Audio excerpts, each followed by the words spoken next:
Kilalaya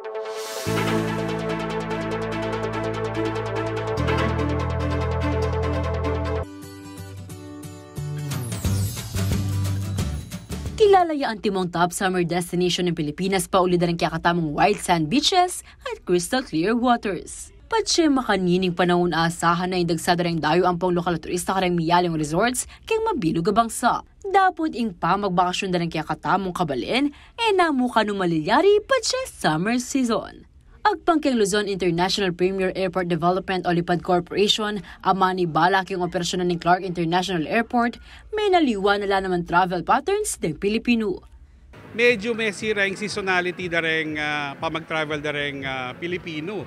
Unlike kasi before, so summer rin talaga. So ali summer, diba?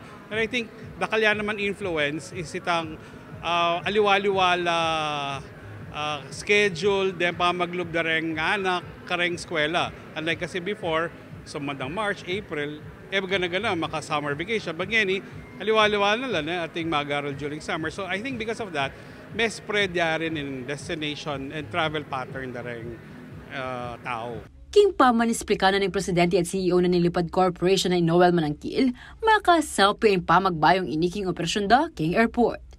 Well, in a way, masanting because then resources mo therefore you're able to spread them.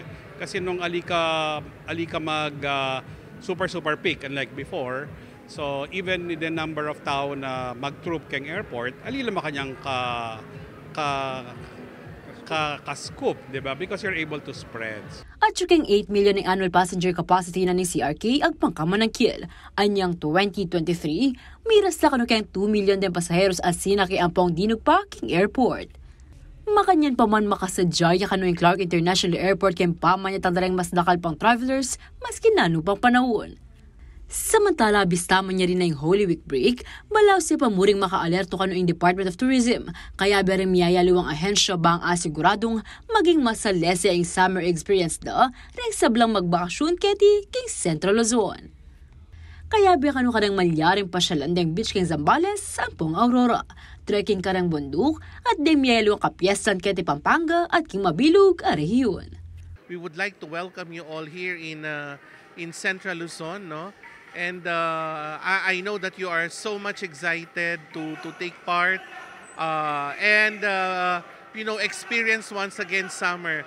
You very well know how different we get to celebrate events here. Ne? So we have just finished Holy Week and we look forward to our summer activities. Our provinces, our tourism officers are all preparing for this welcoming event for you to have a very beautiful and at the same time memorable summer experience.